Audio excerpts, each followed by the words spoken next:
There are parts of the city where the light doesn't shine. Some people like it this way. H27B between Dark Neon Clan and Joe's Bricks in South Metro Station. Do not engage. No risk to high-profile clients. Only low sector casualties predicted. Message received. I say let the gangs squabble, but I won't let the innocent suffer for their greed.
There are parts of the city where the light doesn't shine.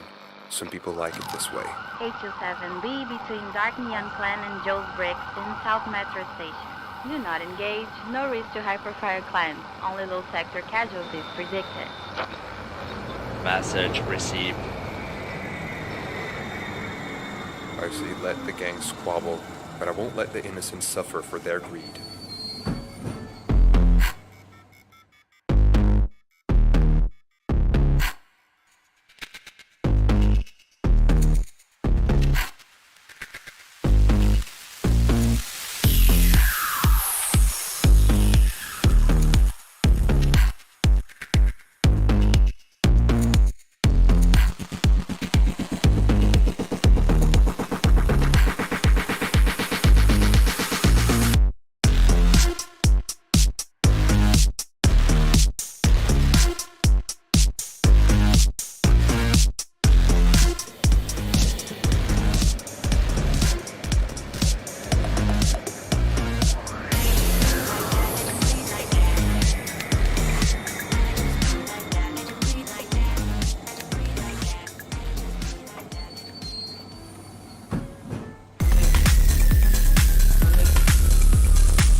There are parts of the city where the light doesn't shine.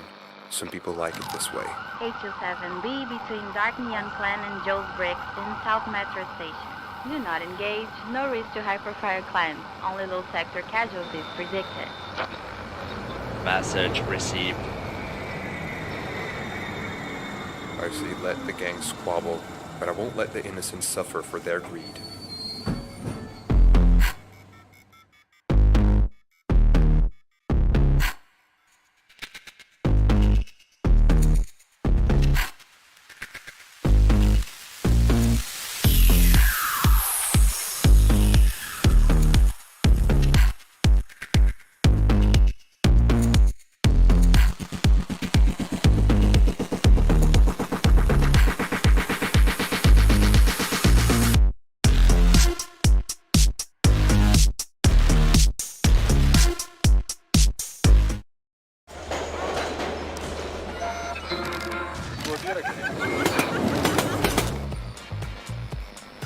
There are parts of the city where the light doesn't shine. Some people like it this way. H27B between Dark Neon Clan and Joe's Bricks in South Metro Station. Do not engage, no risk to high-profile clans. Only low sector casualties predicted. Message received. I say let the gangs squabble, but I won't let the innocent suffer for their greed.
Hello everyone, how are you doing?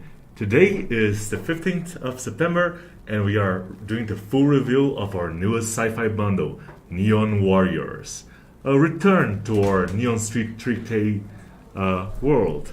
I'm Tiago, your community manager, if the mask maybe got in the way of you guys recognizing me.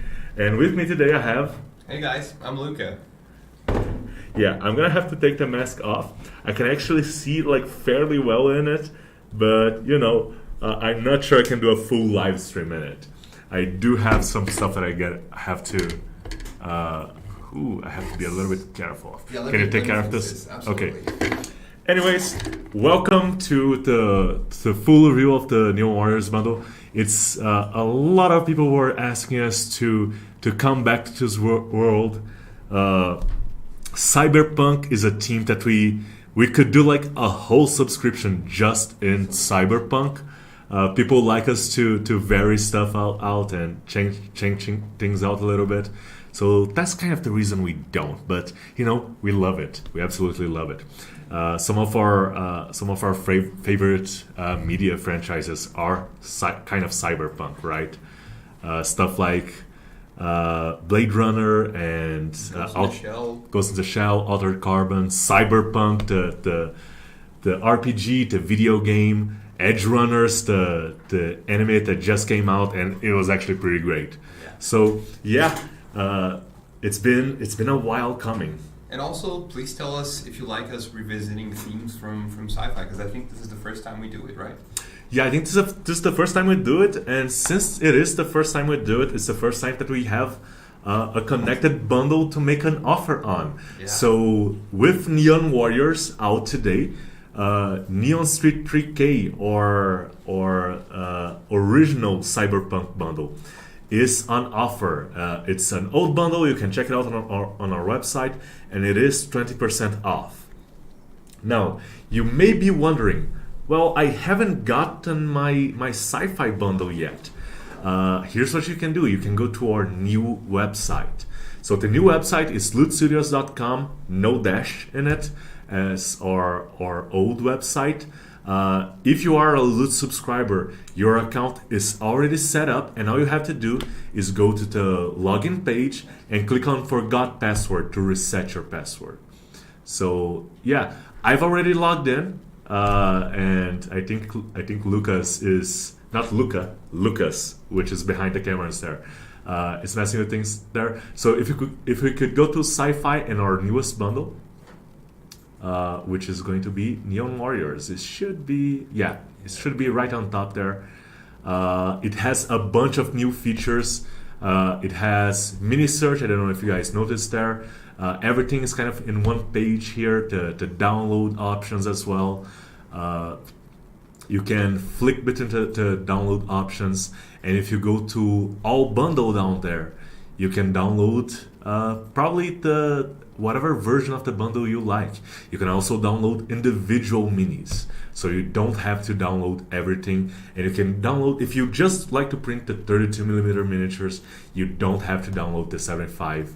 So yeah, a lot of options there, and we will be releasing all of our bundles first into the new website as a way of, calling you guys, letting you guys know we are serious about this. Like the change, the transition to the new website is about to become, is going to become permanent in a couple of months.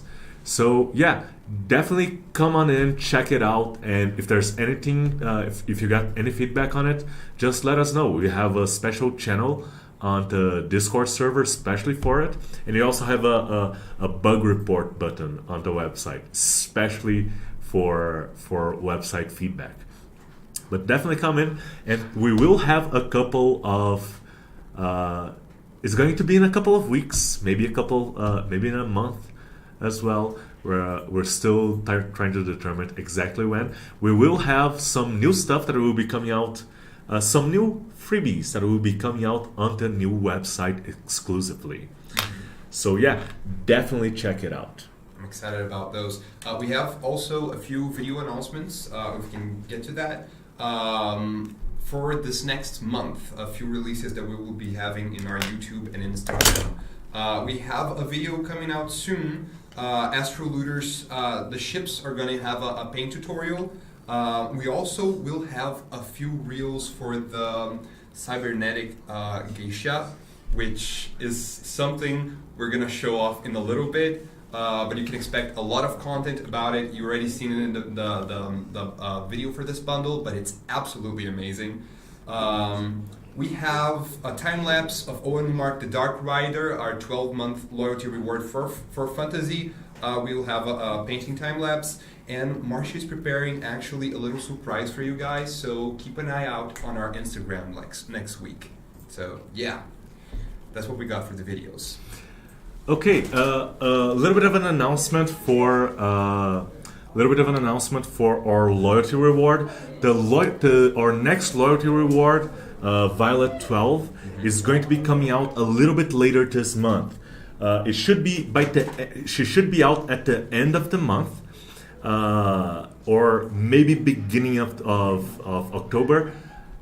We will, besides Violet 12, our newest loyalty reward, we will also be bringing back Missy 21, our first month reward for the first subscribers to Loot Sci-Fi. So when we first released Loot Sci-Fi, we had like this special statue, and it was never meant to be like exclusive forever. I believe we said it in the community and in a bunch of other places that we may bring Misty back in the future.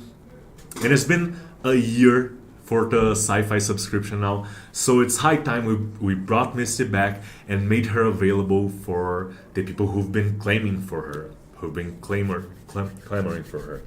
So yeah, I think that's all the announcements for now. Yeah, I just have to say that the chat has been keeping an eye on everything, and they already caught the geisha, breaking. Yeah, it's not a. Yeah, both Rexodus and Junie Jacob said Tiago broke the bust, and the geisha's broken already. Yeah, I broke the painted bust, which is it just adds it adds insult to injury. I actually, we weren't gonna bring the painted bust, but I insisted on it, and that's what I get. So yeah, don't even bring it back, guys. I'm just gonna break it again. So yeah, okay. We, as always, by the end of the live stream, we're gonna have a section for a Q&A, and we will have the reveal of the name of our next sci-fi bundle. Oh yeah. So stick around until the end, and we're gonna let you guys know what that is. Perfect. For the first time, kind of in the shared universe, we have a little bit of lore, like connecting the two bundles, the two cyberpunk bundles, the Neon Street bundles. Last we left off on Neon Street, we had just been able to meet Jeff Musk, this kind of corporative kind of overlord of this pretty much the whole city. This CEO of many companies. He's kind of back because he's kind of feeding a gang war in the subways between the gangs near Neon Street. This time around, we have two gangs. We have the Dark Neon Clan and Joe's Bricks kind of fighting for the turf of the subways. And we also have some crime fighters to boot, kind of dealing with that whole situation. So yeah. Yeah, like everyone in chat already know those people are pressing F. It's a whole thing. Like people outside the room are talking about it right now. They are laughing at me. I hadn't broken something in a couple of months. No, don't do it to me. I'm not gonna touch it. Okay, we're gonna show it a little bit later. It is actually like the first one we're gonna talk about. Yeah. So yeah, should we get to it? Absolutely. Let's talk about Okemin, the cyber geisha. So Okemin has concept art by Rafael Loureiro. She is the original idea. She was designed to be some character that would look like really, really good as a bust. So once in a while we have characters that are made to be played, and most of our characters are actually made to be played.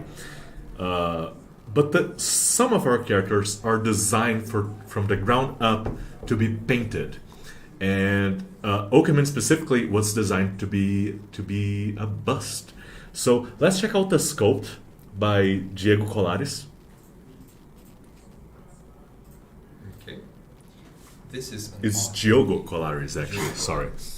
So yeah, Okemin is absolutely gorgeous. It is always great to be able to merge both the classic and the traditional Japanese style with the futuristic cyberpunk style.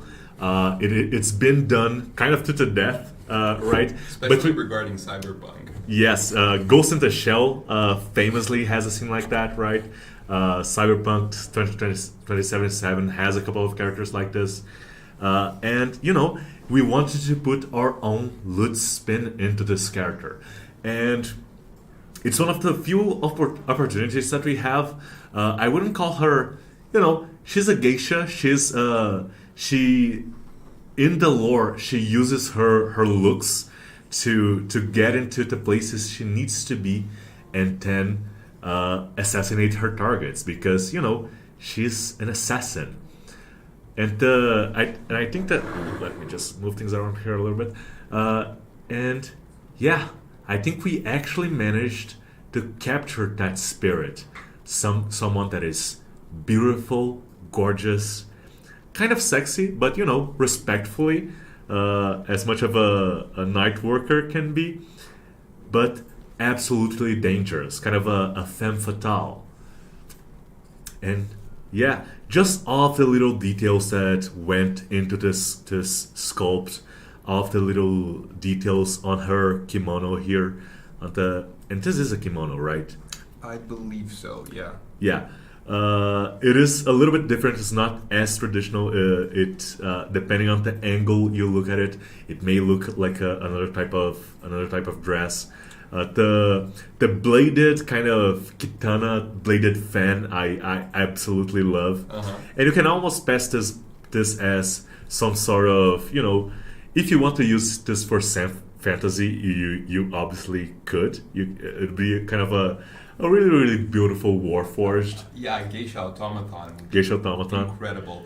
Yeah. I love a detail about this mini, which is kind of how the clothing and its sectors and like the augmentation in its sectors kind of really come together to make this kind of beautiful mosaic of and I think we can actually see we can see all of the detail a little bit better in the bust here. Yeah. And just the first mini of the day that has a bust.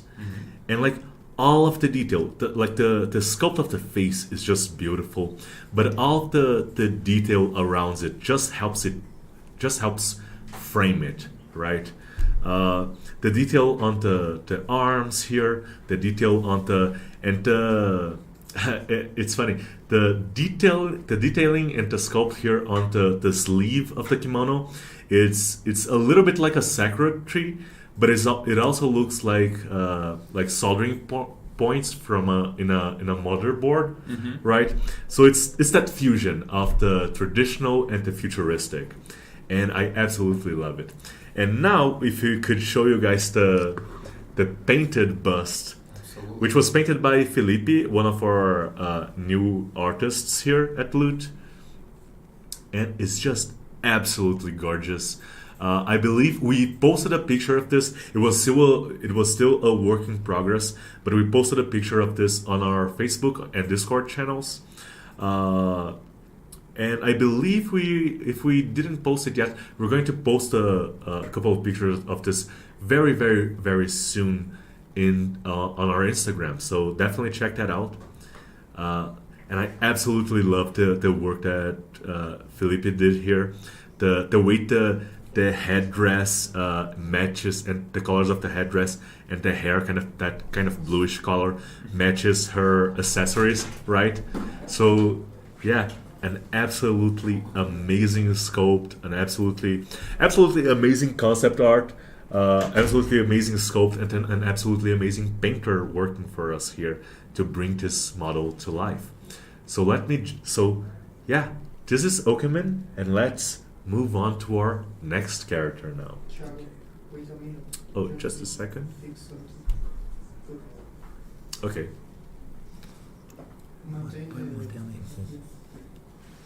Okay, just a moment as we... Yeah, okay, we are changing things around just a little bit as we...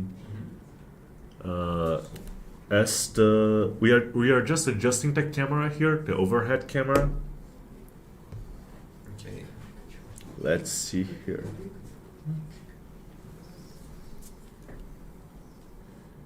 Perfect.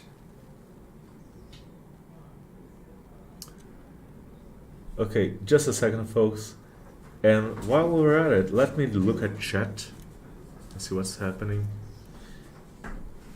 Yeah, just a couple of technical problems here. We're gonna be back in just a second, guys. We have a comment about the painting of the geisha. Anthony Edwards. How you paint some of these will definitely give certain cyber things different effects. Yes. Yeah. Yeah. If you paint it with these kinds of colors and kind of color combinations, you are definitely gonna get a more cyberpunk vibe to it. But if you go for a more traditional look, like the black hair, like the golden and maybe lacquer red headdress and the fan and the umbrella and the kimono, stuff like that. If you go for more traditional colors, it's going to look more traditional. And if you go for more, a more modern set of color combinations, it's going to look a little bit more futuristic. Absolutely. I think that's the takeaway from it. I'm not an artist, I'm not a painter, I'm just kind of spewing shit here. But yeah, I absolutely love this model, and I absolutely love the work Felipe did on it. So yeah. Okay, someone takes this off my hands. I don't want to be anywhere near it. Yeah, maybe put it in front of the other bus there, like far away from it. Yeah, maybe around here. Right here? Yeah. Yes, everybody can Okay, see so it. the next character is actually the boss from this bundle. Yep. Yeah. Yeah. It's the glue didn't set in, guys. We're gonna need to fix that in one Fix later. that. We'll fix that in post. Whatever. Sure thing. Okay. Okay, so the next one is the boss for this bundle is Ross the Dark Neon Nubayo. So Ross is the what's the name? He's the Oyabun. He's the Yakuza boss for this bundle. We actually have a couple of different versions of him. This concept art was done by Pedro Dutra, and we actually have an unmasked version of Ross, right? He is the boss, and he's very, very, let's say, temperamental. And yeah, let's check out the sculpt now by Daniel Sanchez. Perfect. It's this very traditional clan compared to the other one. They kind of set two very different poles to what they are about, and I absolutely love the art for this one. This character especially kind of gives this very menacing kind of "I'm showing you how I'm going to destroy you" kind of vibe. Yes, a little bit. I think someone made this comment, and he looks a little bit like he has the same feel as Giovanni from Pokemon, Yes. the Team Rocket boss. But yeah, he's a little bit cooler than that. He does have that like very very well dressed kind of modern and hip Japanese businessman feel going on for him. And he does have a pet that goes along with him.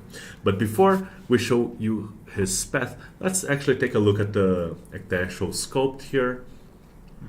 A lot of like really really cool details on his suit here. Kind of this He is wearing, right? yeah, it's almost like an overcoat. His suit jacket is a little bit longer, a little bit bigger. This is made to fit. This is not something you buy in a store, right? You have it made for you. A really really cool mask. You know, the Oni team going on with the little horns there, but also kind of the filigree going around the back. And all of the detailing, kind of like that Castlevania detailing on the back here, which I absolutely love. I love how it kind of mimics the same thing as the geisha. It's kind of this traditional mix with this very modern, very business-like. Like even the suit kind of has this kind of general Japanese kind of accents to the design, but it's kind of mixed with this very serious design. Yeah, and I absolutely love the pose. He's just very very inviting pose, and here's the version with no helmet on. He's just going up a set of stairs and making you an invitation that you can't refuse, right? So yeah, I absolutely loved Ross as well here. But yeah, Ross is an older gentleman, and you know with the classic villain goatee. And I believe a couple of implants along his cheeks there, and he does have a pet, a very very dangerous pet. So let's move on to our next character, which is actually going to be Bastet, the Cybertooth. So Bastet she was a little bit inspired by, you know, sometimes a mafia boss in a movie or a Yakuza boss will have some crazy animal, like a tiger or a hyena. And if you're like really really evil and you're in the future, you're gonna have just like your suits, you're gonna have your very dangerous animal custom made. That's what Bastet is, and she's rendered there in her awesome art by Pedro Dutra. She's kind of this Cybertooth, kind of brought back to life by modern science. Yeah, like a very very Jurassic Park, but not the old ones, the new ones where they make all like those creepy dinosaur cocktails. Exactly, and I love the fact that it doesn't even stop on bringing back an animal that does not exist anymore. It's kind of bringing it back and then enhancing it with technology. Let's actually check out the sculpt for her. Yes. She does have her own base, and the sculpt was done by Daniel Sanchez. I love the base, by the way. Yeah, her base is great. It tells a little bit of a story. She's just, you know, she's sprawling. It's this, and it's just this little bonsai trunk, and she is actually quite big, right? When she's by herself like that, she may look like, you know, just a little kitty cat, but no, she is big. And here we go. She is actually quite big. It is kind of preposterous that someone would bring like a saber-toothed tiger to life and would be like, yeah, that's not scary enough. Let's make it a cyborg saber-toothed cat. Let's make it shoot. And it's quite a big one. This is an invitation that you definitely do not want to go to this do not want to accept this invitation, but you may not have a choice for this one. And there's all this little details that go into it, like the cybernetics on her underbelly here do look just a little bit like ribs, right? And and the exposed jaw, and it just makes this cat look absolutely vicious. And of course, it is something that we've the base for her in itself. It's a great scenery object. So you can just have the base if you want to. It is going to have like the little emplacements for her claws. You can do away with them if you want adapt to. that with putty or something like that. We also have a couple of comments here. First of all, about the resin. What resin is this? It looks so clean. I believe it's something that we kind of have contacts here in Brazil that make this resin for us, right? Yeah, but it is standard resin, right? It's nothing special. Yeah. It's just we know a guy who knows a guy, basically. Yeah. Except we know like the last guy in the chain. That's what's happening. And sometimes he does a little adjustments to the formula for us, but it's mostly so it looks a little better or it's a little bit cleaner. But it's nothing special chemically or anything. We just have a really, really good finishing team. They take the minis after they're printed, remove the supports, and make sure they look their best even before they're painted. And if you'd like to know more about that, we do have a few videos on 3D printing and finishing on our YouTube channel, so check that out. We also have another question by Uncle Jesse. How long do we take on the names? Because it would drive him crazy to come up with those. Yeah, so what usually happens is we plan the bundles like at least 3 months ahead of time. We have all of the models are going to be, and then a couple of months before the actual bundle release, we have the concept art. And then once we have the concept art, we sit down and start thinking of the names. It's mostly our lore master, Lucas Gribble. A lot of Lucases here at Loot, folks. So it's mostly our lore master, and then I have a little bit of I do some suggestions, and then some other people in the team do some suggestions as well.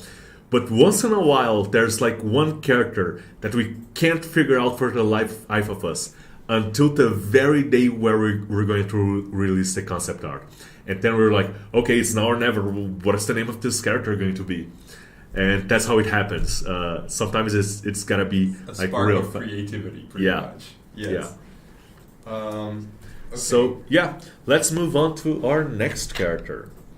And the next character is actually kind of the den mother for the Dark Neon clan. It's Penelope Nubayo. And Penelope is another character, like a very, very powerful female character. We do have, we do try to take care to include them when we can.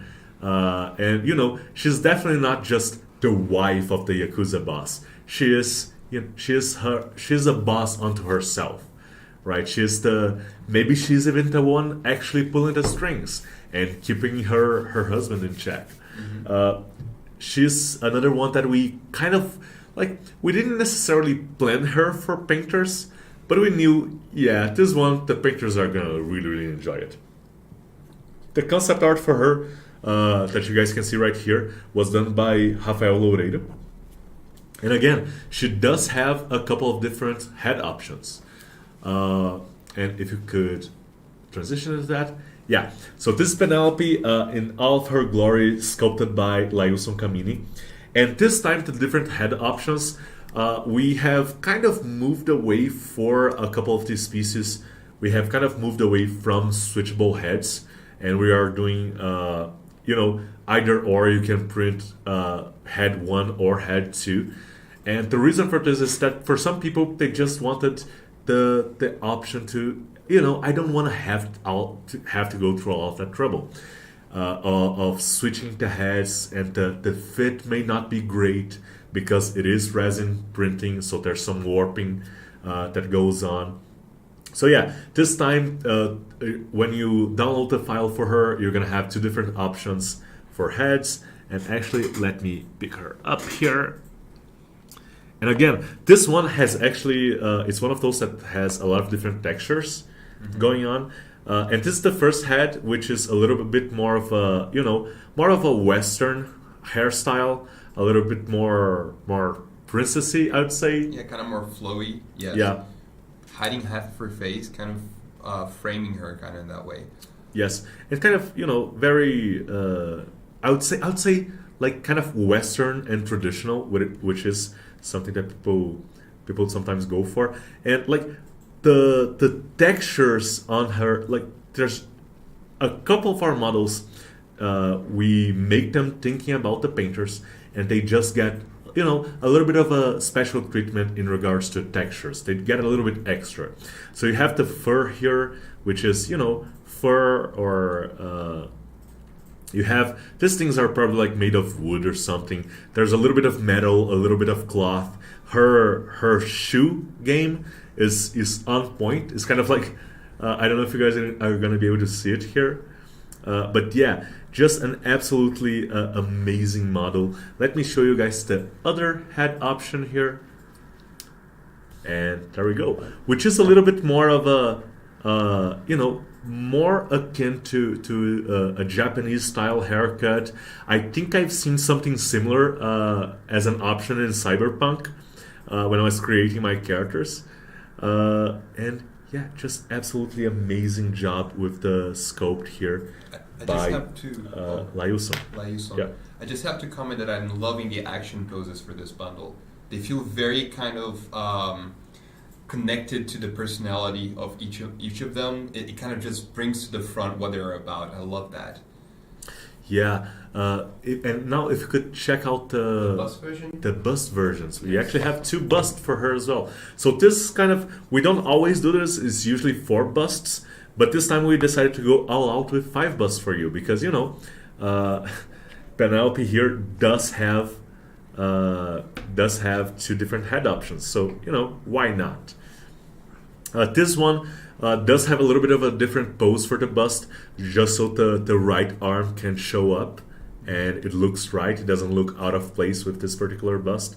And I believe the fur thing here is a little bit different as well. So we do have to do some modifications for the busts, just kind of to make the busts more interesting. And yeah, here's the second head.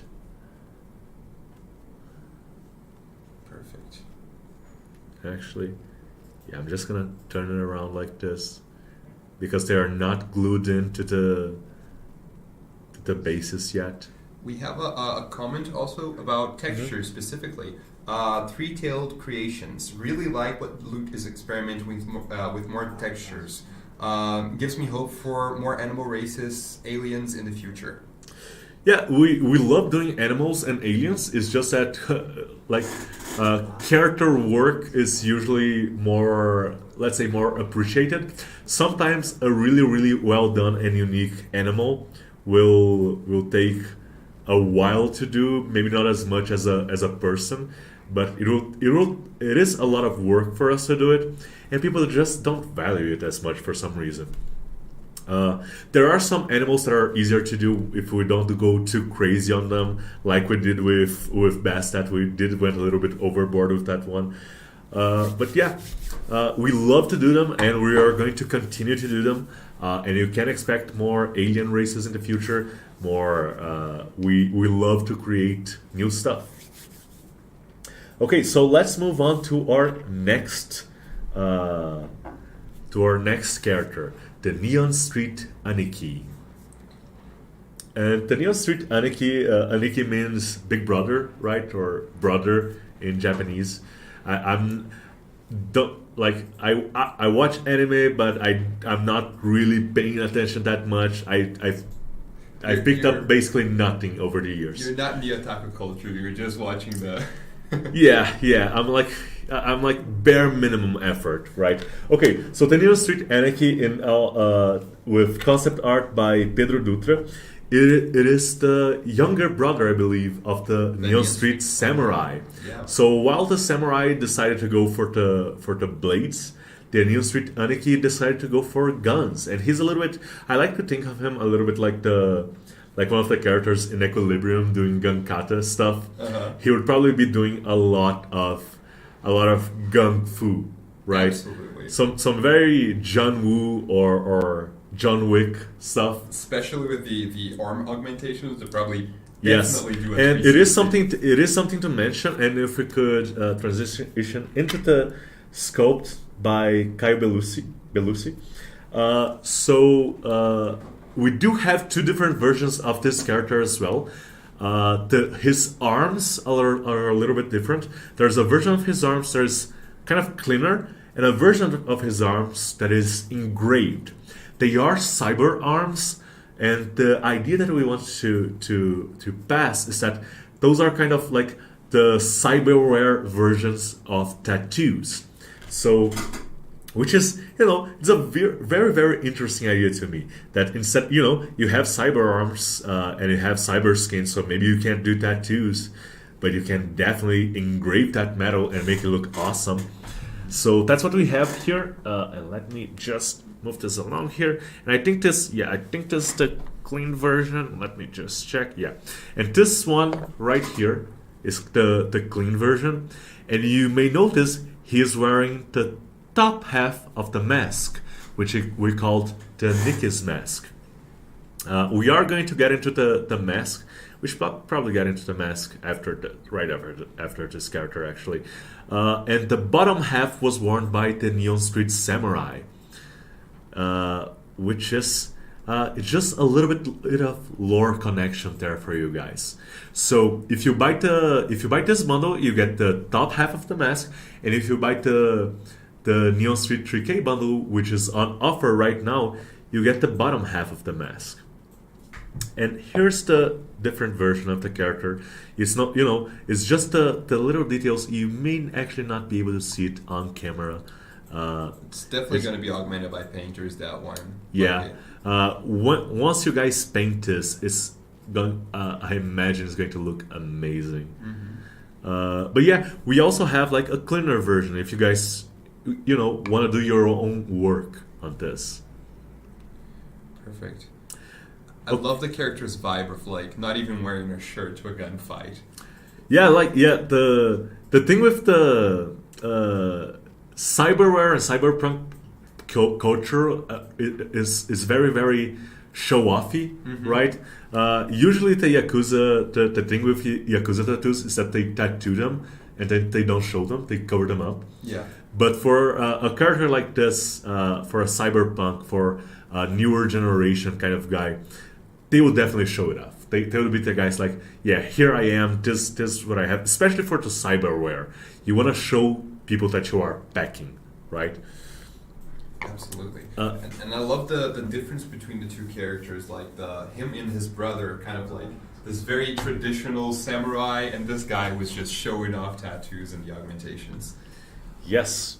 Okay, so moving on to our next character, or ninja. She is Mokizuki, or Neon Kunoichi. And Kunoichi is basically just a female ninja, right? They did exist in real life, and they usually had different roles to play, but sometimes, same roles. But, women can get places, women get underestimated a lot, and they can get places that men sometimes can't. This isn't the future, this is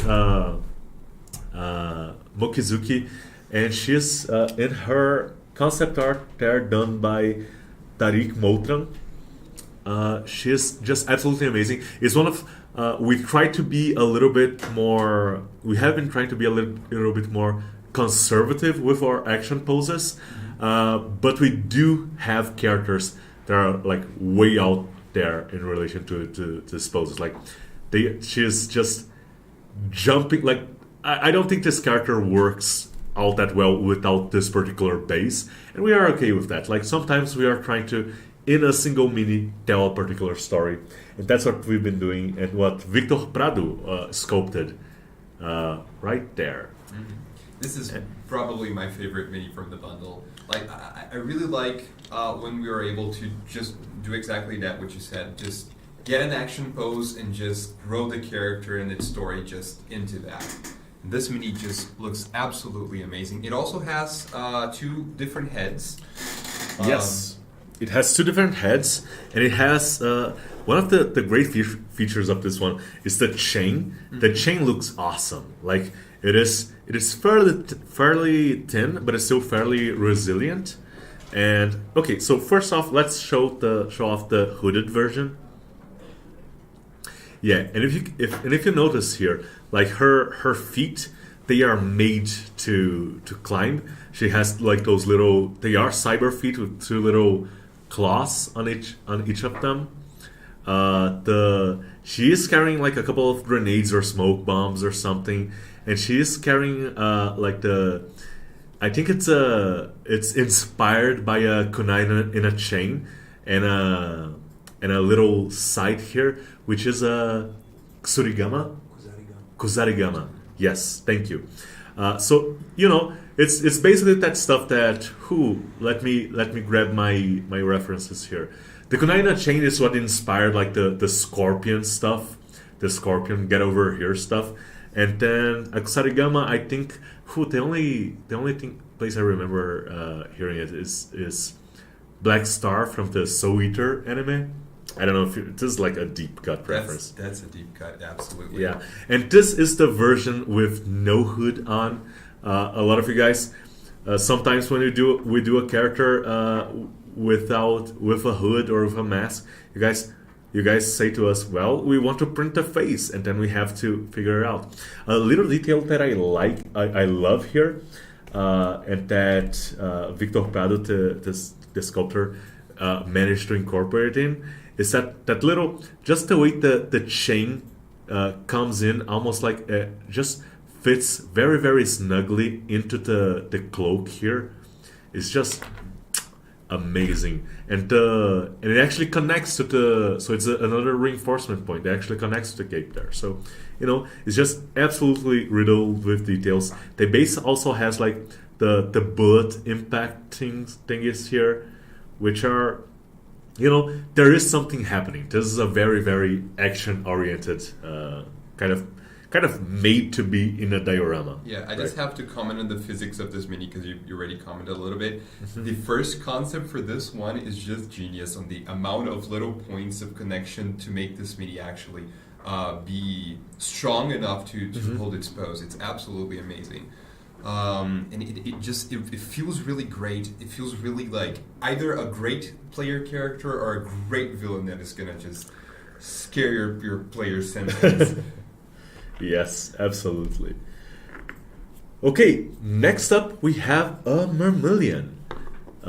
It's the Mermillion android. It's good to comment that we're leaving the Dark Neon clan and going to the Joe's Bricks clan, which is this kind of non-traditional. It's kind of the opposite clan. It would be what I would go for player characters mostly, and because they are very, very much like the cyberpunks or the edge runners, the shadow runners, the guys that are kind of scrappier, like the Guardians of the Galaxy or something. They are a group of misfits that came together, and each of them has a different ability, kind of like an RPG group. What do you figure? Oh, absolutely. Yeah. Okay. So this is the Mermillion android. I think cyberpunk. We don't usually do. Okay. So Mermillion is an alien race that we did the first time in our sci-fi subscription like months and months ago.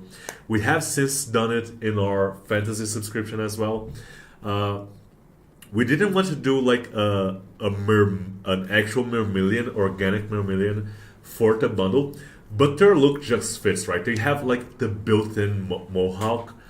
So, okay, how can we fit a Mermillion in this bundle? Let's just make him an android or a robot or whatever you guys want to make him. He could also be just a heavily cyborgified human, right? So yeah, concept art was done by Derek Moulton and the sculpt was done by Victor Prado. And I think the Mermillion may actually be one of my favorites for this bundle. It is a very, very action-packed pose. is a very very cool character to look at. It's a it's either an android or a human with like a full body replacement. And if you've seen the Edge Runners show, you know that a full body replacement sometimes doesn't go that well. And it just came out, so I'm not gonna give any more spoilers than that. But yeah, it's rough, man. And yeah, it's just and you can replace the fire hydrant with something else if you want to, and make it more spacey. But yeah, I absolutely love this one. I love just commenting while we transition to the actual review camera. I love the pose with the fire hydrant, because in this mini with the full augmentations, it just feels like he's just gonna jump off it and break the thing apart. Yes, it's very action oriented, and he's a little bit like a little bit like a cowboy, Mm-hmm. He doesn't have any. Is an overcoat with no sleeves. Yeah. So it's all about showing off and being proud of the augmentations and making sure people know you have come packing a lot of heat. And I think that's like a little grenade just stuck in there. And sometimes our artists are just able to sneak in so many details into a character that is actually kind of fascinating. Like sometimes I pick up a mini that we did a couple of months ago, and I'm like, oh, I hadn't noticed this before. There's a gun there. There's a grenade there. There's a little. There's just all of these little details that our artists managed to fit in, and it's stuff like the little webbing on the hands here. Is just on the cyber hands here. It's just absolutely great, and I particularly love this character because he reminds me of there's just something about him that screams to me like space western. Yes.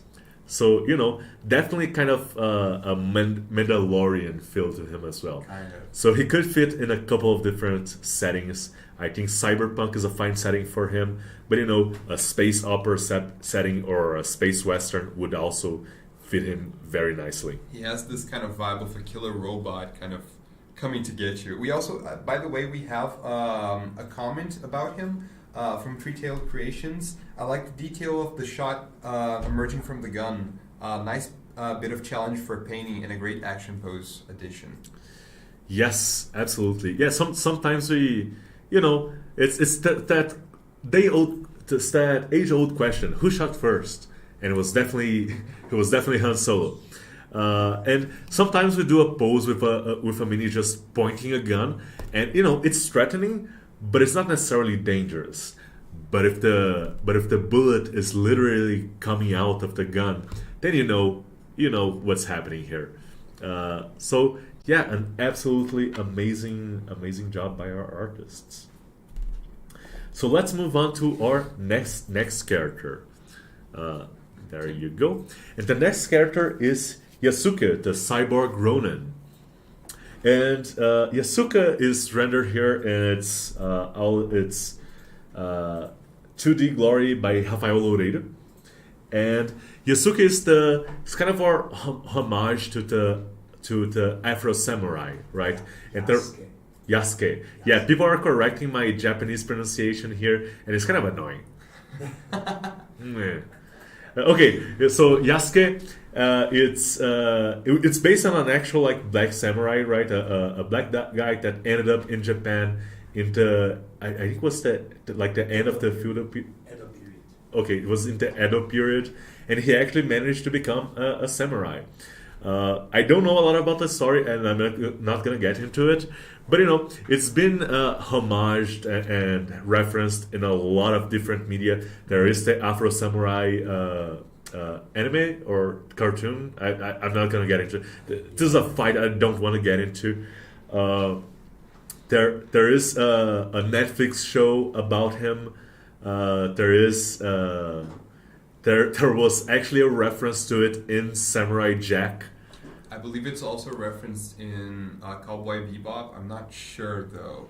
Yeah, so it's that kind of character that we wanted to do. Yeah. And some people, and let's move on to the sculpt by Laiuson Kamini, which turned out absolutely amazing. Like, this character is so badass. Some people pointed out when we released the concept art at first that he looked a little bit like Mike Pondsmith, which is the creator of cyberpunk, right? He created Cyberpunk 2020. And it was like totally coincidental. We weren't trying to do a homage to him specifically or anything.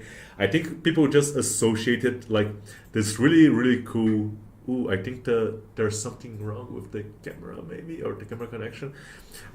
People just associated that really, really cool black dude with a really, really cool haircut with our really cool black dude with a really cool haircut.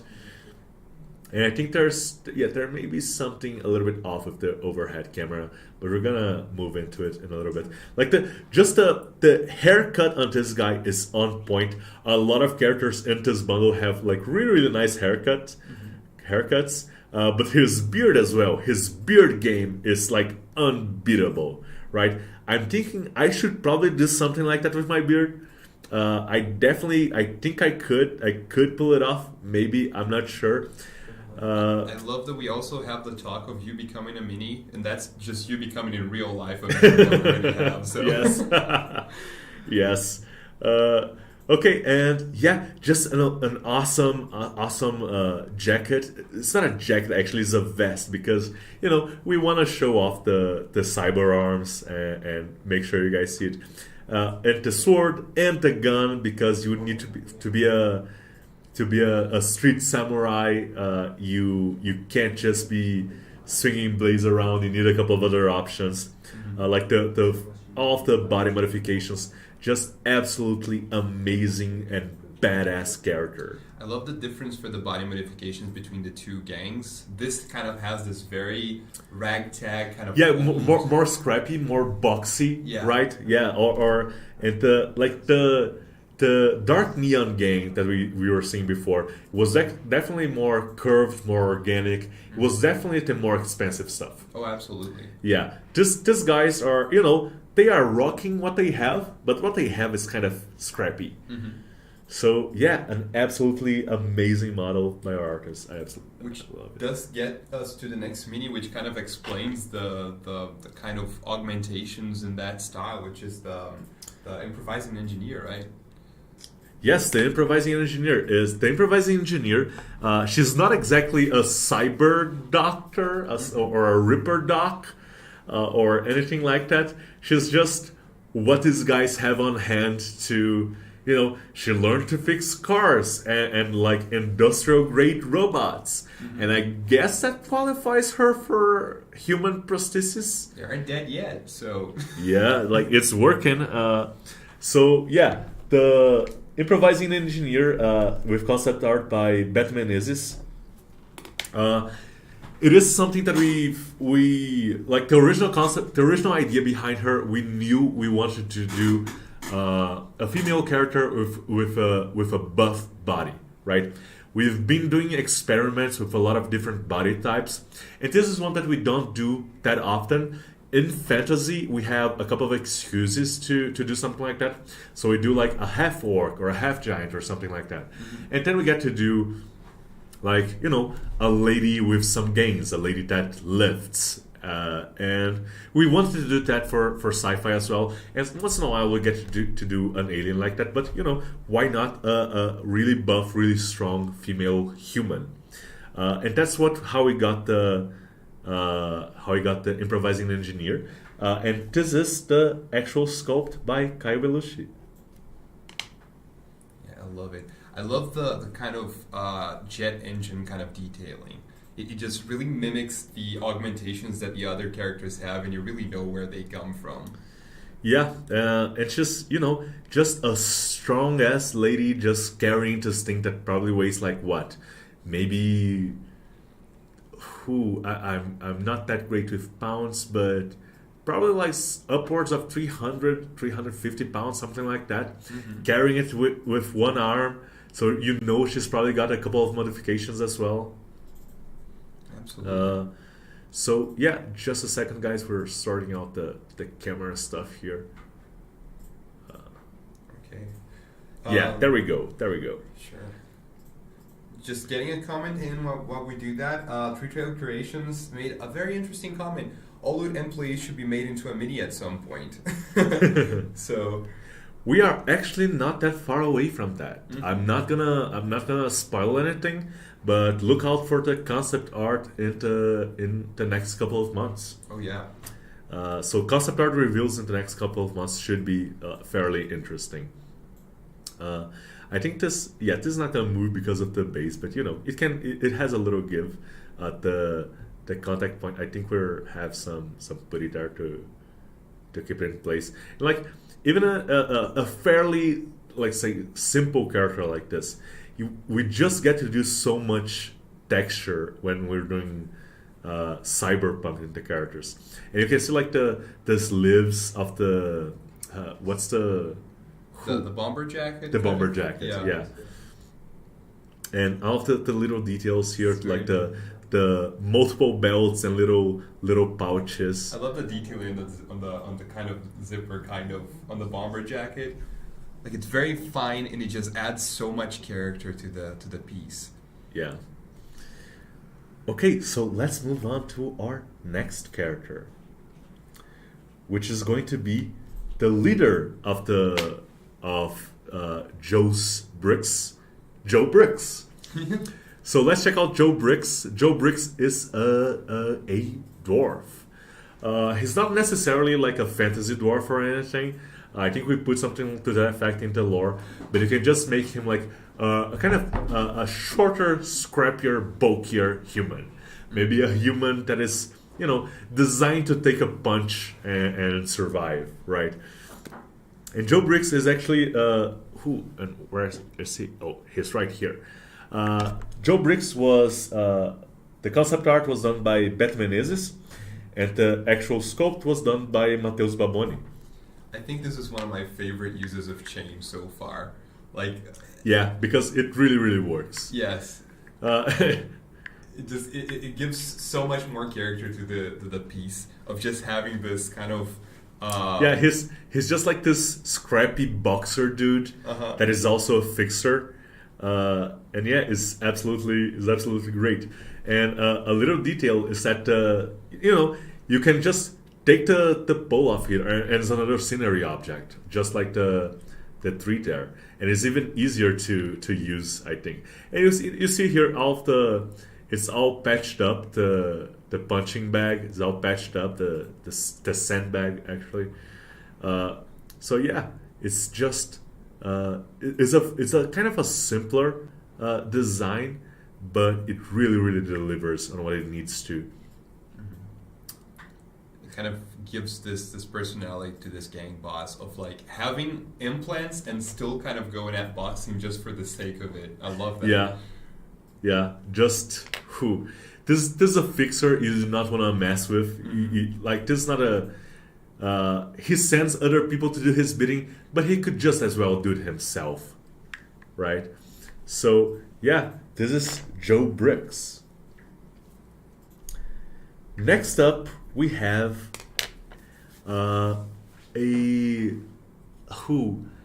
would say a rocker girl. I think it's the class in cyberpunk. It's rocker boy, right? And it is a very, very kind of ridiculous idea. It was the idea that a guitar was an actual instrument still baffles me to this day. For the longest time I kept seeing it in movies, and I was like, yeah, that was just made for the movie, that's right? A prop. Yeah, that's a prop. That's like a weird prop. But yeah, here it is, like this really weird guitar for our grooving guitarist.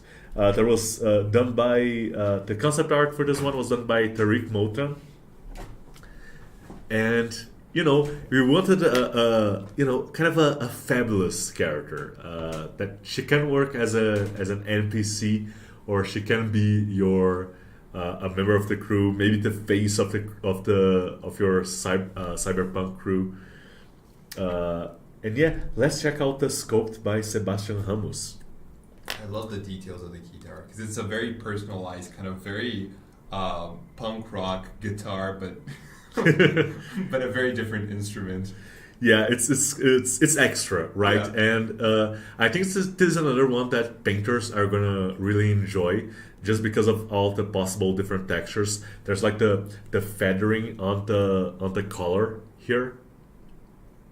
So yeah, there's the feathering on the collar. There's the guitar, and like I can only imagine like what colors are people are gonna paint this with. Yeah. The flowing kind of skirts and the really over the top boots.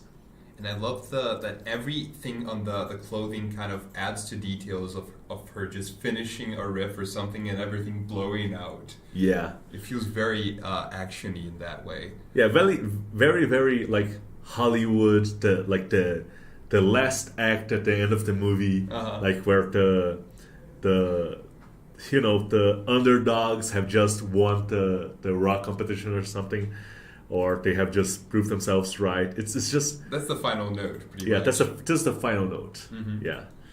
And I love the detail of the little extra keyboard that is just one more Like, octave. yeah, I don't know if you guys are gonna be able to see it, but she actually has like her pinky up, which is just an absolutely like god tier detail by Sebastian Ramos. It's just,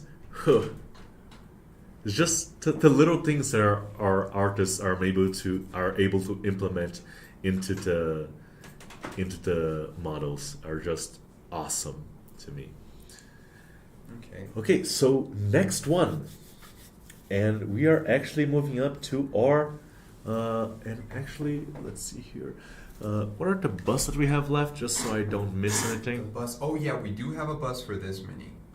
Yeah, we do have a bus for the guitarist, so let's show it off. Okay. We do have a comment right now by Gerhard Borage. Your cyberpunk models are on spot. I wouldn't mind to continue with this style for a couple more months. So, some good feedback about the cyberpunk models. Yeah, Cyberpunk is a great team. We can't just stick to it forever. A lot of people like different stuff. So, sci-fi is a little bit broader than our medieval fantasy bundle, what we call sci-fi. We have done sci-fi horror, and we have done sci-fi adventure, and we have done cyberpunk and dieselpunk and a lot of other stuff, right? So, and people seem to really enjoy the variety.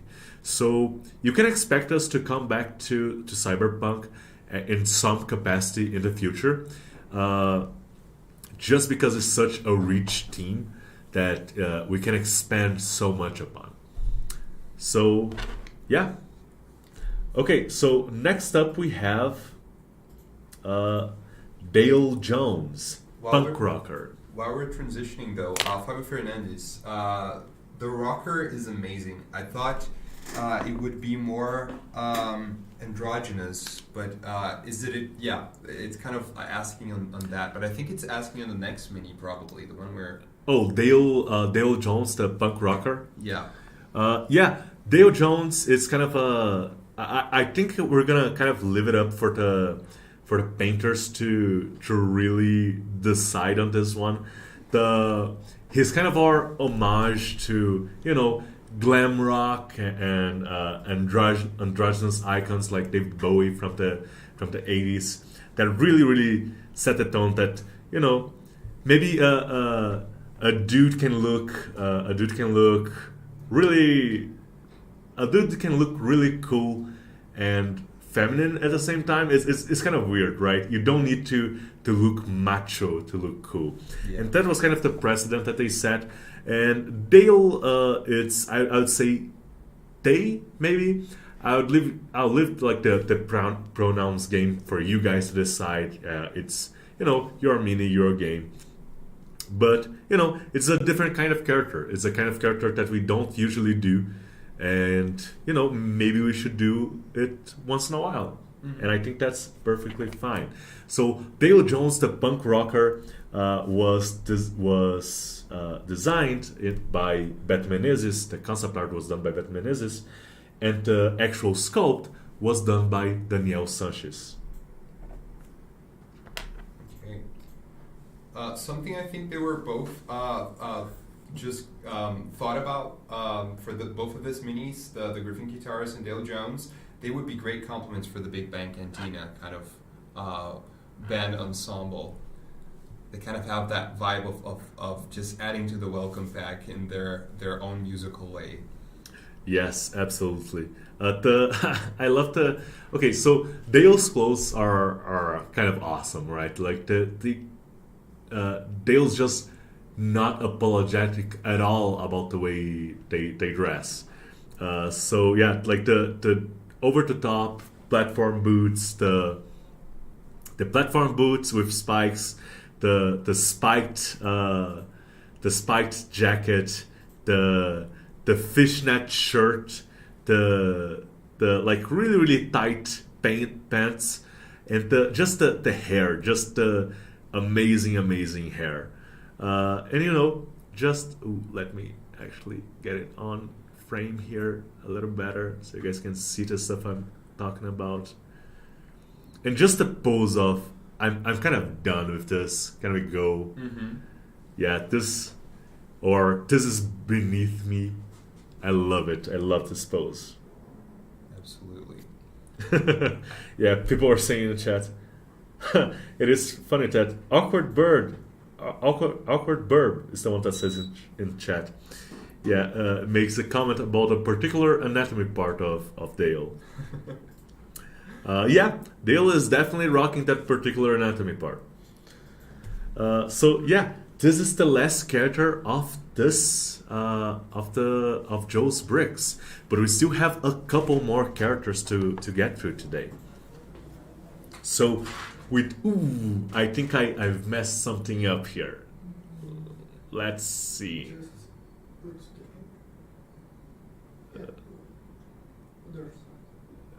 Yeah, let me just. Let me figure this out. Yeah, I'm gonna let someone that actually understands about this figure it out, because I actually bumped the overhead camera. Okay, so next up we have a couple of actual like kind of police officers or crime fighters. We have one of them that is not actually a police officer, but anyways. So first off, we have the Mecha Constable. Okay, so this guy is a police cyborg, right?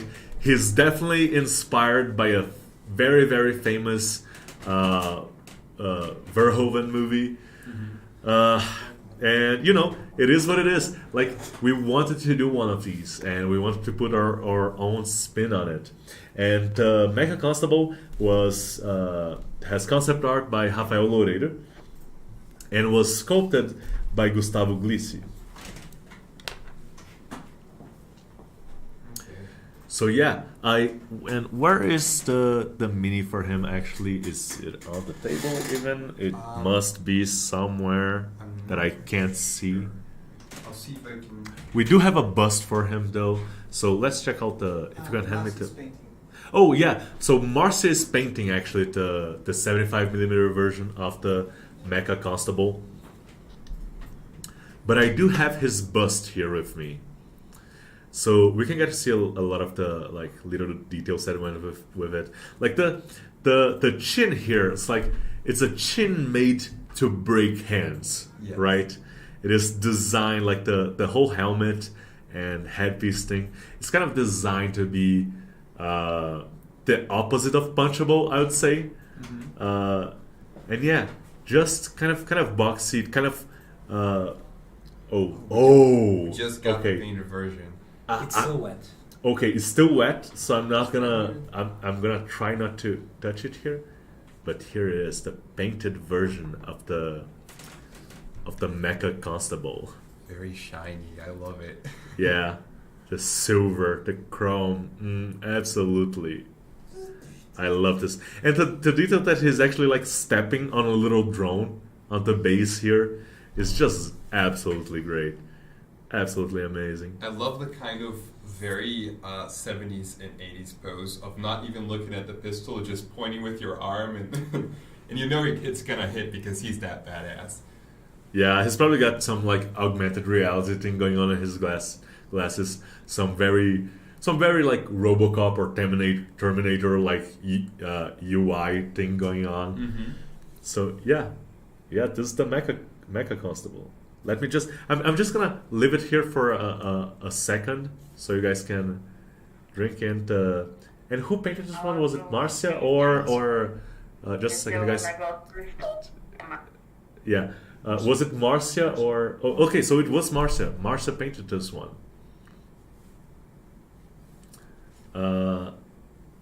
Okay, so let's move on to our next character. And our next character is actually the Electrifying Battle Medic. I really like this mini. It gives me like those Rainbow Six Siege kind of vibes. Yeah, like an operator or something like that. Yeah. And this one is a little bit of a... Like, I think because of the mask, which is a really, really cool mask, Mm-hmm. and it's kind of inspired by the masks on Trauma Team in there's Trauma Team. I get them confused. There's always like the armed security ambulance stuff in both Shadowrun and Cyberpunk, and they always have like that faceless mask that like that is just kind of that reflective glass mask that doesn't really show you who they are, that doesn't reveal their identity or anything. And this one was kind of inspired by that idea, and because of that, it can work as a cyborg, as an android, as a straight up robot, as anything like that. The concept art was done by Tariq Moulton, and the sculpt was done by Matheus Baboni. Yeah, I love how the mask kind of merges perfectly that kind of soldier and medic kind of feeling to it. Yeah. Just that faceless mask, just he's there for what he's doing, not for who he is, pretty much. Yes. So let's check out the actual sculpt here. And Matheus Baboni did like an amazing job, especially with the little things here between the actual pads and the chest piece, because they actually look like that rubberized plastic thing, that plastic cover that goes over an actual electric cable. Sometimes it looks like the sleeves are very, very puffy, very, very. It looks a little bit like let's say a medical gown or something that someone just strapped a bunch of armor on top of. And if this is a combat medic, right? They are gonna come in, they're gonna bring you back up if you have insurance, of course, if you have insurance. Absolutely. And only if you have insurance. And if you don't have insurance, or if you do and someone's trying to stop them from helping you, they do have a big ass gun. So yeah, definitely not a type of medic you wanna mess with, and you definitely don't wanna, if you can't afford it, maybe it's better to just run. So yeah, and it does look like right here, the little pouch here, it does look a little bit like a fanny pack, Yeah. which I kind of find funny. But someone I think it was when we did the first Cyberpunk bundle, we did I think it was enhanced chimpanzee medic, Mm-hmm. and someone was like, well, I'm a combat medic in real life, and that's kind of demeaning. I was like, no, but we do a lot of medics. We do a lot of like combat doctors, especially in Cyberpunk. We had done an awesome one before, and yeah, here it is again, a combat medic that you do not want to mess with. Absolutely. Speaking of things that you don't want to mess it with at all, we should probably move to the next mini, the last of the crime fighters, at least. Yes, it's the Nighthawk Vigilante. And the Nighthawk Vigilante, the original idea was to do kind of a, kind of like the classic Batman or even like Batman Beyond character. I think he turned out a little bit more Red Hood. Yeah. Like Jason Todd's Red Hood. The concept for this one was done by Tarek Motran. And, this is a vigilante. This is not part of the official rule of law in the city. Mm-hmm. But sometimes people mess with a guy that the gangs mess with a guy that they shouldn't have messed with. This guy has some training, and that's how you end up with this awesome sculpt that was done by Gustavo Glissi. Absolutely. I love how it kind of talks to the building from the last Cyberpunk bundle with this kind of radio station. Yeah, just a second, guys. We're having a couple of issues with the video here. Okay. But yeah, I have had it like right by my side here on top of the Neon Street Tower. The Neon Street Tower is from the Neon Street 3K bundle that you can get for sale right now, 20% off. Yeah, just a second, guys. We should be good to go. Yeah, there we go. The Nighthawk Vigilante. I love how they capture that kind of gargoyle feeling, like the vigilante kind of standing on top of something. Yeah, like Batman doing his whole "I am the night, I am vengeance" spiel on top of a building. Him looking down is kind of like, this is my city and I'm watching over it. Yeah, I think every single member of the Bat family at some point has done that I am the night, I am vengeance speech. Yeah. Except for Jason Todd. Like, I think he broke down laughing in the middle of it. Yeah. And I think that there's actually a comic book where someone goes back in time and sees Batman doing it for the first time. And it's kind of awkward, like the grappling hook doesn't work, so he has to awkwardly climb down the building. And it's very, very, it puts it in perspective, let's say. They do it for tradition, pretty much. Yeah. Okay, so let's check out the actual sculpt here by Gustavo. The base here is also like awesome. It tells a little bit of a history, right?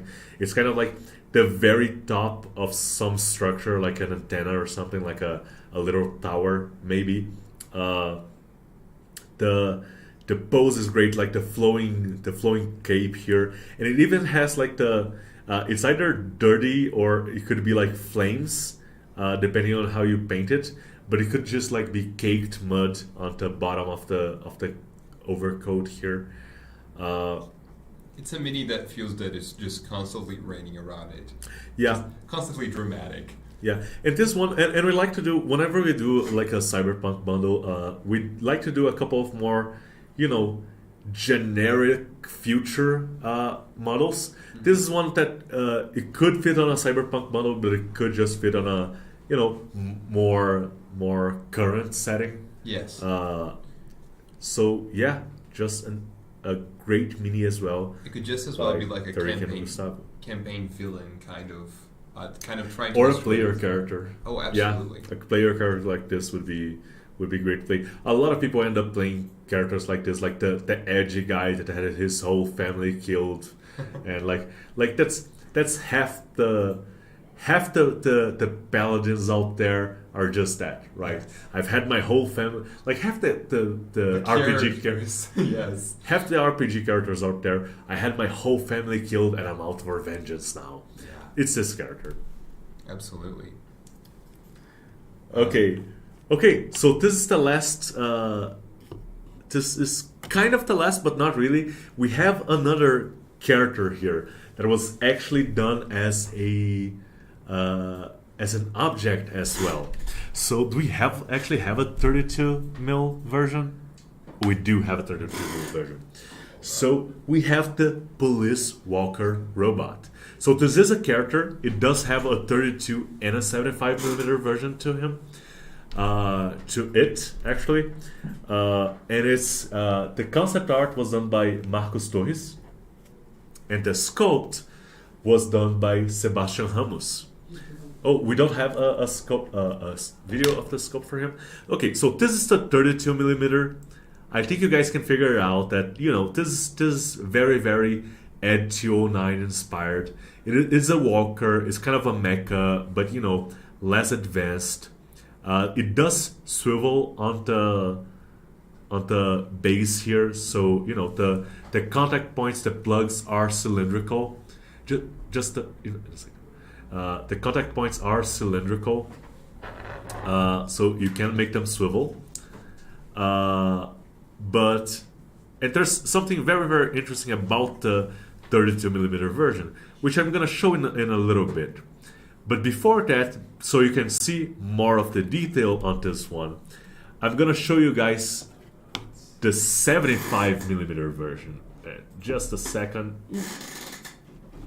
Let me just grab it from around here. And this is the 75 millimeter version. I don't even think the overhead camera is gonna be able to pick up all of it. So he has a couple of like big guns, a flamethrower, a missile launcher, probably like police lights on top, kind of really lend. Yeah, just a very very big boy, and it's one of those minis that you can absolutely do like the 75 millimeter version versus the 32 millimeter characters, and it would probably work fine. It feels like you have the 32 millimeter version of itself, and that's what comes out and steps on it to kind of give the sense of a boss fight. Yeah, you start the boss fight with like the little drone that is kind of it's big, but it's definitely not as big as this one. This one is a big boy, and I love him.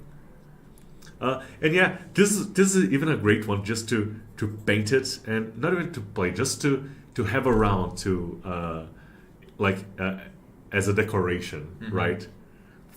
But another thing that you can do with it is that you can take the turret and you can put it on top of the armored police truck. So we have the truck here. It does have... So the armored police truck has concept art by Marcos Torres, and it was sculpted by Alex Maric. So let's just show the concept art real quick.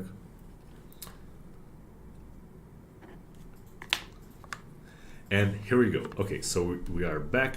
This armored police truck is a really fun model. It makes me feel like a kid again. And it does have like this antenna here. Like it can serve as a command center or center of operations or something for the cops. But you can also remove it and attach the top of the walker. And now you have a turret, a very powerful like war turret on top of it. Another thing that you can do with this particular model, and let me just move this here so I don't break it, is you can open the back. Ooh, let me... Oh. These little... Oh yeah, it has a little peg here that I hadn't pulled. So you pull the little peg and then you can open the back. And it has room on the back for a little squad of mecha constables, probably. So yeah, this is an absolutely amazing like addition. Like look, the wheels actually turn on this one. Yeah, I love the concept of that being a dice jail, by the way. Of like they're misbehaving. Well, we have a truck. Yeah, we have a solution for that. Don't worry. Yes. Don't worry. Yeah. Oh, you can take this to. You can definitely take this one to war.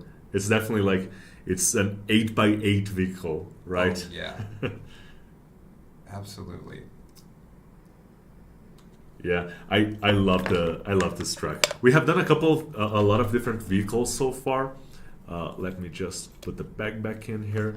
We have done a lot of different vehicles so far, and this one I think is one of my favorites, just because of just how functional it is and the idea that you can you can take that other character, the walker, and make it a part of this vehicle. We have a question also about this one from Gerhard Borich. Do the lights have routing for LEDs inside of them? Ooh, I don't think so. They Yeah. do not have It's that. very fine details around the lights, so I don't think so. Yeah. Yeah, it would be a little bit difficult to make the LED stuff work with that particular model, unfortunately. Okay, we do have another vehicle that we would like to show off, and it's kind of a set, right? So first off, we haven't glued anything on yet, so forgive us for this, but we do have the train. We have the crazy bricks train, and we have the dark neon train, and they are a little bit different from each other. One is a little bit more it's the more like well put together train, and the other one is all busted up to hell. And we're gonna show you guys the details on a couple of these just different pieces. Okay, so this is like what a train cart would look like, and I'm not gonna. Yeah. And the top is made to come off, right? So let me actually take off a couple of the top pieces here.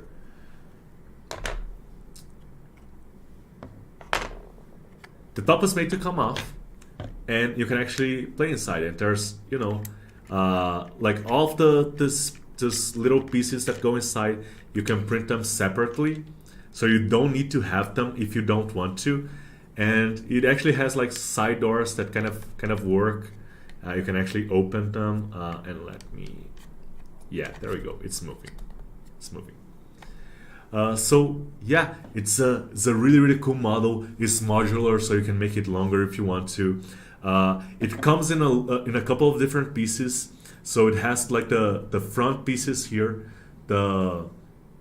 and then it's modular all the way back here, and the back piece is what you're gonna use is going to be the front piece of the next car. We do have another version of this back piece here coming soon, so you guys can actually connect the trains. But yeah, and don't worry, we learned our lesson. This one is a little bit more complicated than the assembly process, and we came to the conclusion that anything that has more than like 4 parts, we need to do an assembly guide, and that's what we did. And it's in the magazine right now, so it's right here. Yeah, right here. So there's a full assembly guide, like telling you guys how to assemble all of the pieces. Don't worry, the train does have wheels.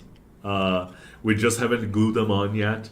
It does have like wheels or tracks or the threads that go into the tracks, and we also have tracks for the train. So you can do a little assemble like a little track, a little 3D printed modular track, which I don't think we have the assembly guide for that. But you also wouldn't necessarily need an assembly guide for that one. It's just a couple of modular pieces. Let me just sell this one. There we go. Okay, so this is the front of and I forget which one is which. The clean one is I believe it's the dark neon. Okay, so this is the dark neon train, and then you have the crazy bricks train. Oh, sorry, let me take my big fat hands off the front of the actual model. And then you have the crazy bricks train, which is and just for comparison's sake here, we have a couple of unglued pieces here. So it's kind of the same basic concept, same basic idea, but it's all busted up. It's all it's a little bit different, the profile is a little bit different. It's all rusted and left kind of abandoned. And because it's modular, you can actually like mix and match the pieces. So you could have like the kind of a full train with just a couple of windows busted, a couple of sections that haven't seen that much maintenance. So yeah, these are the trains. Their concept art was done by Marcos Torri, and the sculpt was done by Anderson Pioli. Okay. And let me just put that away before I break it, because it is something that's been happening today for some reason. Okay, and finally, after the trains, let's talk a little bit about the prop for the bundle. I started the live stream wearing it. There you go. And yeah, here it is. We should say that it's only the top part of this. Yeah, only the top part is a part of this bundle. You can see it right here. It's the Aniki's mask. It's the mask that the Aniki character is using. But if you own the Neon Street 3K, you know that the bottom half here is the mask prop for that bundle. Which we actually have here. We have it right here. Yeah, so this is the mask prop for that bundle, and you can actually fit both of them together and make this awesome full mask, kind of like the brothers coming together, which is a really, really cool concept. The concept art was done by Pedro Dutra, and the sculpt was done by Robson Barros.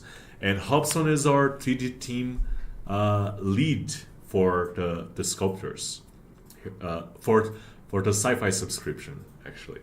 So yeah, this is the mask, and it's just so awesome. And I think the paint work on this was done by Marcia as well. The paint work on this one was actually done by Felipe. So, and it actually has, some of you guys may notice in the video, it actually has we use some paint that glows under UV light. Obviously, you guys are gonna be able to see it here now. But yeah, it's just an awesome, awesome mask. And it looks even better on me. Yeah, I think it's a marked improvement on my appearance, actually. So yes, and this is actually it for the models of this bundle. Perfect. We can already leave that off with some comments here about the last pieces that we showed. About the Police Walker by Gerhard Boric. No, sorry, already did this one. But about the vehicles from Fabio Fernandes, I feel like a kid whenever I see one of those pieces and look at it and say, is it movable? Is it movable? And yes, it usually is. Yeah, a couple of pieces are. Sometimes we don't make things movable because, it's like the engineering for it is really complicated, and resin does warp quite a bit. So we don't want to promise that something is gonna move and then you print it and it doesn't, right? But yeah, whenever we can make something movable, we do. I find it so funny. I'm looking at myself on a screen right there. It doesn't compute, right? Yeah, it doesn't compute. Yeah, take it off. Come on. Yeah, I look way more badass than I sound. So yeah. Okay, so let's just rewind a little bit and do sorry. And before we go into the Q&A section, let's do some. Let's redo some of the announcements, and let's announce the name of the next sci-fi bundle. Okay, so first off, no, not yet. Okay. Okay. So just backtracking a little bit, the next sci-fi loyalty reward, the 12-month loyalty reward for sci-fi, will be coming out by the end of the month, probably around the 30th, and we will also be re-releasing Misty 21 as a companion piece to Violet 12. Besides that, we do have a couple of videos coming out. We do. We have a couple of videos, a few videos coming out between our Instagram and our YouTube. We will have a painting tutorial for the Astroluters ship coming out soon. We'll have a few reels for the painted geisha, which will be coming out spaced throughout the month. We will also have a time-lapse painting of Oa Newmark, the Dark Rider, the 12-month loyalty reward for fantasy. And we have a surprise that Marcia is planning out for you guys. So keep an eye out on our Instagram page next week. Yes, and if you haven't yet, go download the bundle. It's already available on the new platform, lootstudios.com, no dash. It's a new platform. All you have to do to log in is you go to the login screen, and then you click on the reset password button. I forgot my password button. The login, the email is going to be the same, but the password is going to be different. So that's how you log into the new platform. You just click on I forgot my password and reset it.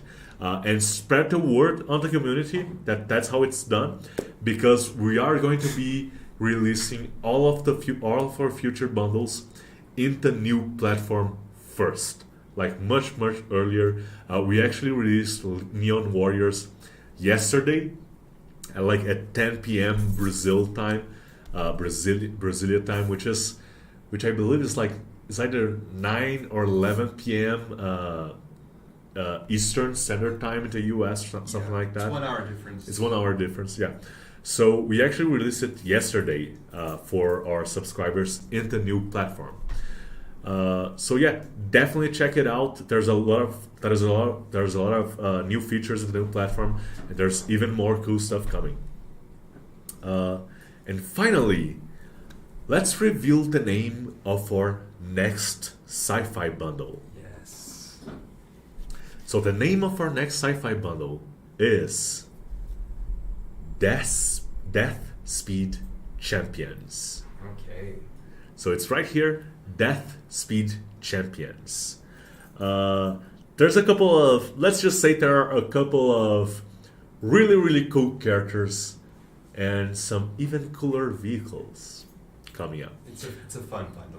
Yeah, so stay tuned to our community for the post where we reveal the concept art. This one may take a little bit longer. I think there's a couple of characters that are still not quite done. But yeah, just pay attention to our community post, and you'll see what Death Speed Champions is all about. Okay, so let's open to Q&A. Yeah, let's open to the Q&A section. I'm gonna go back and check earlier questions just to make sure we don't miss anything. Absolutely. Any comments, any questions, anything you want to say, just say it in chat right now and we'll answer. Okay, so Holt Harper is asking, Tiago, are you guys going to sell any of your loot merch? The neon version of the loot logo on a black tee would look sweet. Yeah. We have talked about this. We are. It is a little bit troublesome because we are from Brazil, so we would have to do it through a partner, and yeah, we definitely don't want to ship anything out from Brazil because taxes would just kill us and make everything way more expensive than it has to be. It's just not something that we are focused on right now, but it is on our radar. As we do more stuff like the water bottles and the t-shirts and the stuff that we've been doing kind of for ourselves and for our own team, you guys notice them and you have been asking for it. So it is on our radar, and we probably will be talking about it fairly soon. Let's see here. What else? For South Twister, man. Okay, people are kind of speculating on what the next bundle actually is. So let's let them have some fun with the speculation.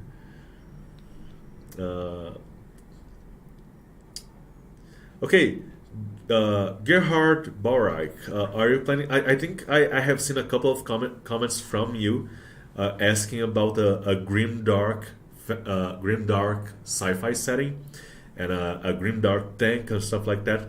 It's definitely on our radar. It's kind of hard to fit. It's not in our schedule right now, but we are having meetings probably next week about the bundles for the beginning of next year. And you know, grimdark sci-fi is very popular, so I don't see why we couldn't do it. It's just not in our plans right now. It was actually in the schedule at some point, but I think it got moved off for something else. So yeah, it's probably gonna come at some point. Let's see what else. Uh, Let's see. Guitar. People are commenting about Dale. Flavio Garcia is commenting, I would totally give Dale an X guitar. Yeah, that would be awesome actually. Make them a barbarian. I would love that. Okay, here Rexus is asking for a non-transforming transformer set. Yeah, a transforming one, like the engineering behind it would be fairly difficult. I think there's a lot of people ask for a Gundam set or something like that. It would be kind of hard. The walkers and mechas and stuff like that, they are a little bit more object than character. They are not everyone's cup of tea. But I think we can definitely fit a couple of mechas at least in some future release, and I'm gonna fight for it. You trust me on that one. I don't think there are too many other comments coming out. Yeah, not many questions. Mostly people just giving us suggestions for bundle teams and character teams and speculating. Yeah, you guys love to do that. Have you guys ever considered doing trilogies exclusively for sci-fi bundles? Something like Neo Tokyo Slums, Neo Tokyo Downtown, Neo Tokyo High Rise. I'm not exactly sure what you mean by this, Fabio. This is our first time coming back to a team that we already kind of did in sci-fi, and as a team that still has a lot of room to explore.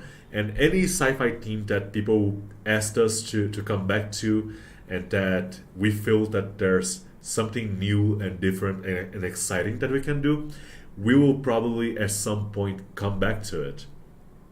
Now, to do a trilogy, if you mean something like Journey to Valhalla, maybe there's room for us to do like separate launches like that. It's just that our artists teams are already kind of stretched thin with the projects that we do have going on. So expansion is always a little bit difficult. It's always a little bit tricky. You need to plan a lot before you do it.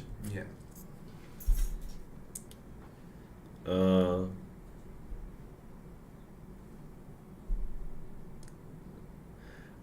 Let's see here. What else? Three-tailed creations. Will we see smaller scale shipped versions in the future, like in Astro Looters? I think that's something we can do. We actually did something like this in Sci-Fi first. It was the troop transport from War for Humanity, I believe. So that bundle had a troop transport that we did like a smaller version of. So we did it in Sci-Fi first, actually. And this is not actually a lot of work for us to do something like that. So yeah, sure. I don't think it would impact like the release date of the bundle or anything. Okay. Let's see here. Yeah, I think that's it for today, guys. I do see a couple of other questions here. But some of these, if I answer them, I'm gonna spoil you guys on some stuff that's coming in the future. So who knows? Yeah. And I mean, the wait is kind of the point there. You have to be surprised with it. It's gonna be fun. Okay, so yeah, this is it, guys, for today. Definitely check out Neon Warriors is out. Definitely check it out. Check out the new platform. lootstudios.com, no dash. And definitely check out Neon Street 3K, our first sci-fi bundle, our first cyberpunk bundle. It is on offer right now. It is on sale, 20% off. And yeah, stay tuned to our community for some exciting news. Okay, so that's it, guys. Bye-bye. Bye. See you around.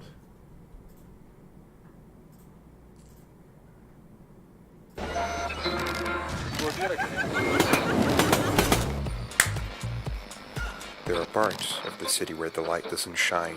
Some people like it this way. HU7B between Dark Neon Clan and Joe's Bricks in South Metro Station. Do not engage. No risk to high-profile clients. Only low sector casualties predicted. Message received. I say let the gangs squabble, but I won't let the innocent suffer for their greed.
There are parts of the city where the light doesn't shine.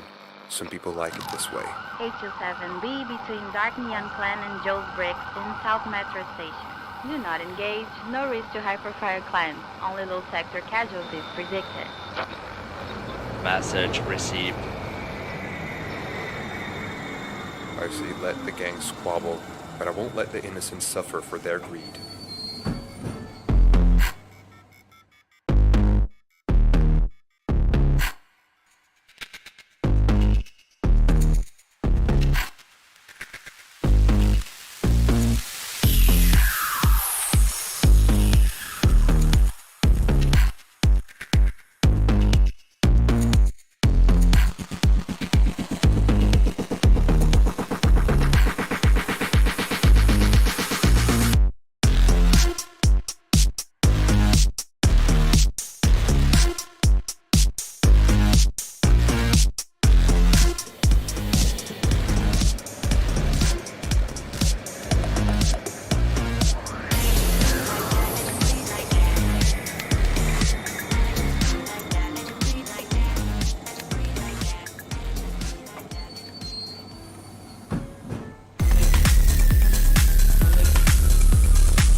There are parts of the city where the light doesn't shine.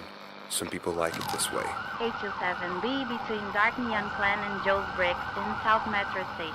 Do not engage. No risk to high-profile clients. Only low sector casualties predicted. Message received. I say let the gangs squabble, but I won't let the innocent suffer for their greed.